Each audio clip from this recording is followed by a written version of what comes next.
বর্ধমান জেলা থেকে আমাদের জন্য চাল নিয়ে আসছে স্বপন দেবনাথ, মলয় ঘটকরা।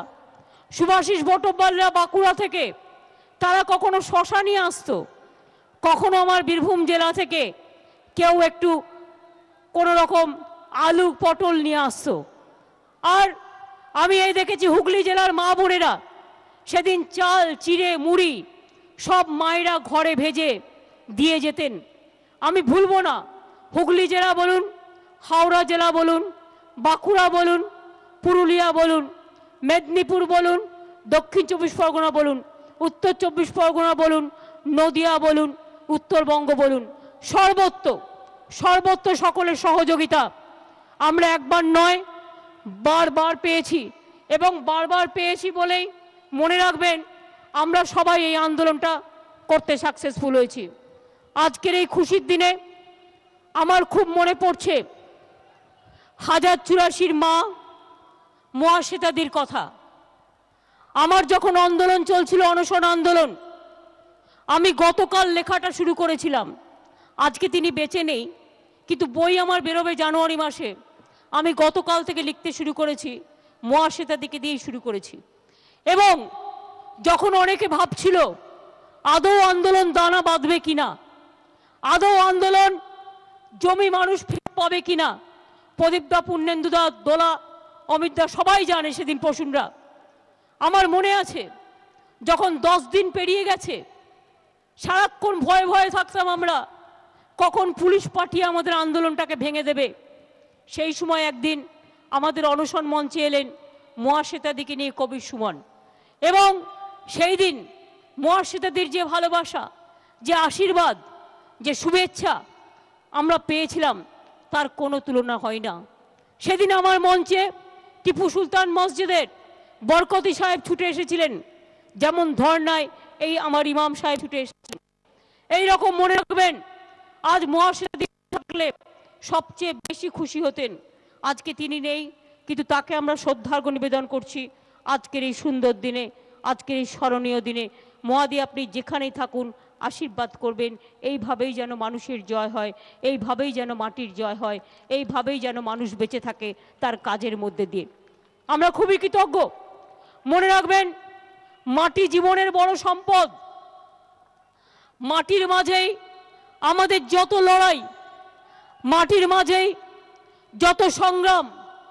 মাটি আমার স্বর্গভূমি, মাটি মোদের ভোর। মাটির মাঝেই লড়াই চলে, মাটি মোদের জোর। মাটির মাঝেই গঙ্গা যমুনা, মাটি মোদের তিস্তা। মাটি মোদের বাঁচার অধিকার, মাটি অধিকার আস্থা। মনে রাখবেন, এ মাটি সোনার চেয়েও খাঁটি, এ মাটির কোনো তুলনা হয় না। এই লড়াইয়ে সেদিন সবাই সাথী দিয়েছিলেন। পার্থদা, সুব্রত বক্সী, মুকুল রায়, ববি অরূপ কানন থেকে শুরু করে আমার অনেক সহকর্মীর কথা মনে পড়ছে। তারা রাতের পর রাত জেগেছে, দিনের পর দিন জেগেছে।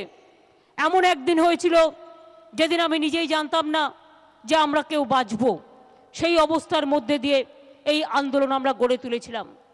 প্রথম দিকে তো অনেকে ভুরু কুঁচকে ছিলেন, ভেবেছিলেন সবে 2006-এর 235-এর সরকার। অনেকে ইচ্ছে থাকলেও ভয়ে আসতে পারছিলেন না।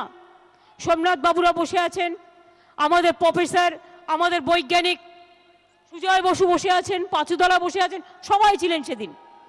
আমি কি করে বলবো, হিমাংশুদা, প্রতুলদা, কি করে ভুলবো, বিজয়, বর্ণালীরা সকলে ছিল। আজ হয়তো অনেকে এদিক ওদিক আছেন, তা সত্ত্বেও তারা অনশনে অংশগ্রহণ করেছিলেন। আমি সত্যি আপনাদের বলছি, করতে করতে করতে করতে এমন জায়গায় সিঙ্গুরের আন্দোলন চলে গেল, তাপসী মালিককে লক্ষ্মী পুজোর দিন ধর্ষণ করে পুড়িয়ে হত্যা করা হলো। তাপসীর বাবা আমার মঞ্চে গেল মুকুল বেচার সাথে। সেদিন বলা হয়েছিল তাপসী মালিকের বাবাই নাকি তাপসীকে ধর্ষণ করে খুন করেছে। এও শুনতে হয়েছে আমাদের লজ্জাস্কর কাহিনী। তাদের সামনেই কথাটা আমি বলছি আজকে, কারণ আমি সেদিন শুনেছিলাম এসব কথা। তা সত্ত্বেও বলি বন্ধু, আন্দোলন শুরু হয়েছিল 2006-এ। পুজোর আগে বেচা মনে পড়ে, মানিক, মহাদেব, দুধকুমার, দোলা তোমাদের সবার মনে আছে, মুকুল বক্সি, ববি সবার। সেই সময় আমরা একটা সেমিনার করেছিলাম ডিসেম্বর জানুয়ারি মাসে। মে মাসে ইলেকশন হলো, তারপরে আবার জমি অধিগ্রহণ মে মাসে জেতার পরে শুরু হলো, এবং 25শে সেপ্টেম্বর দুর্গাপুজোর কদিন আগে, পঞ্চমীর দিন সম্ভবত, রত্নানাগ, অসীমা, তপন, বেচা সবাই ছিলেন রবীন্দ্রা। সেদিন আমার কাছে খবর গেল একজনের চেক আরেকজনকে দিয়ে দেওয়া হচ্ছে, জোর করে চেক দিয়ে দেওয়া হচ্ছে। আমরা ছুটে গেলাম, আমরা বসে রইলাম বিডিও অফিসের ঘরে।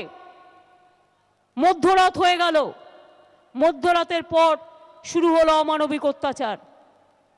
তারপরে এমন অন্ধকার করে দিয়ে, পুরো লোডশেডিং করে দিয়ে, সব প্রেস মিডিয়াকে সরিয়ে দিয়ে, তারপরে এমন মারলো আমাদের যে পরের দিন আমাকে হাসপাতালে ভর্তি হতে হলো।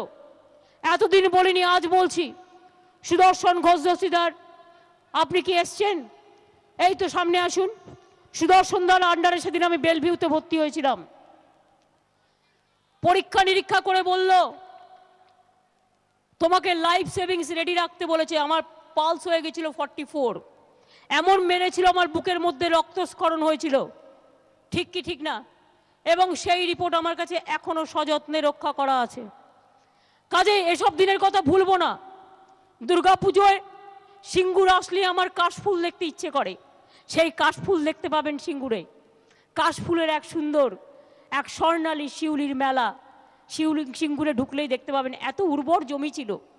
বসুন সুদর্শন।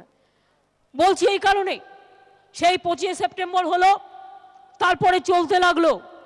পুজোর পরে জোর করে অত্যাচার করে দখলের পর দখল।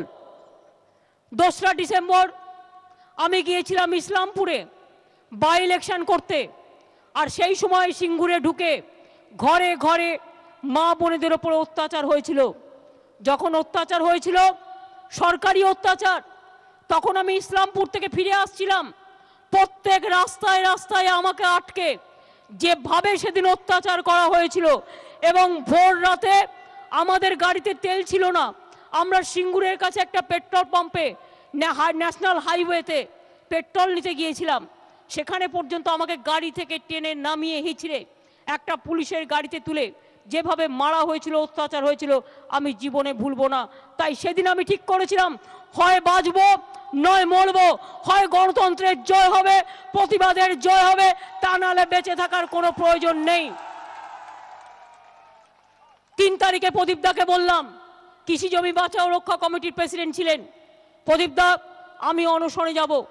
প্রদীপদা বললেন ওরা তো তোমাদের কথা শুনবে না। আমি বললাম যদি না শোনে, আমি দরকার হলে I will sacrifice my life, কিন্তু একটা আন্দোলন হয়ে থাক যেটা মানুষ বুঝবে গণতন্ত্রের জয় শান্তিপূর্ণভাবে হয়।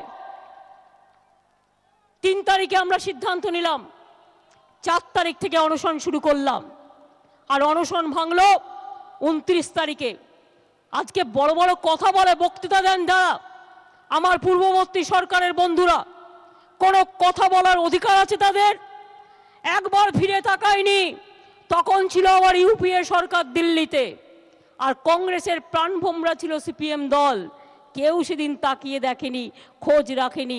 দিনের পর দিন পার্থদা বারবার করে চিঠি লিখেছে, বারবার করে ছুটে গেছে, কিন্তু সেদিন একটা মানুষ আমাদের খুব সহানুভূতি দেখিয়েছিলেন, তার নাম গোপাল গান্ধী। তিনি আজকে এখানে নেই, আমি তাকে এই সভা থেকে আমাদের ধন্যবাদ জানাচ্ছি, এবং পার্থদাকে বলবো আমাদের গ্র্যাটিটিউড পৌঁছে দেওয়ার জন্য। আমি নিজে পার্সোনালি ফোন করেছিলাম যারা যারা আমাদের অনশনে এসছে, যারা যারা আন্দোলনে সাপোর্ট করেছেন। আমি 90% লোককে নিজেও ফোন করে কথা বলেছি, অন্যদের দিয়েও যোগাযোগ করেছি। তাদের ভুলবো না যারা সেদিন আমাদের সমর্থন দিয়েছিলেন। আমি আজও বলি, তারপরে চুক্তি হলো, চুক্তি ভেঙে দিল। ডিসেম্বরে চুক্তি হলো, চুক্তি ভেঙে দিল। আমাকে বলল অনশন উইথড্র করো, আমরা ফিরিয়ে দিচ্ছি সেন্ট্রাল গভর্নমেন্টের চিঠি। প্রেসিডেন্ট হাউস থেকে ইন্টারভেনশন হলো, ভেঙে দিল। তারপরে আমরা তার প্রতিবাদে আবার ধর্ণা করলাম সিঙ্গুরে। অনশনের পরে 16 দিন এই রাস্তায় পড়েছিলাম। তখন আবার গোপাল গান্ধী আমাদের ডেকে পাঠালেন, কথা বললেন। তখন সিঙ্গুর মামলায় তখনও সিদ্ধান্ত নেয়নি কিন্তু আমরা লড়াই করছিলাম, লড়াই করে যাচ্ছিলাম। আমার স্পেশাল থ্যাঙ্কস যারা জমি জোর করে নিতে চাইলেও যে অনিচ্ছুক পরিবাররা তাদের জমি গায়ে জোরে নিতে দেয়নি, তাদের আমার স্যালুট, আমার সালাম। আমার ক্ষেত মজদুর বর্গাদার সবাইকে, যারা চেক নিয়েছিল সেদিন, সবাই যে ইচ্ছে করে নিয়েছিল এটা আমি বিশ্বাস করি না, ভয়ে নিয়েছিল অনেকে, অনেককে ভয় দেখিয়ে নেওয়া হয়েছিল। আজকে আমরা খুশি যে আমরা ইচ্ছুক অনিচ্ছুক সবাইকেই জমি ফেরত দিচ্ছি। কোর্টের অর্ডার অক্ষরে অক্ষরে মানব, এটাই আমরা চেয়েছিলাম, জমি ফেরত দেওয়া হোক। সেই কথা আজকে আমরা রাখতে পেরেছি, কথা রাখতে পেরেছি, এটা আজকে বড় জয়। কথা দিয়েছিলাম, কথা রেখেছি, এটা মানুষের জয়, এটা মাটির জয়।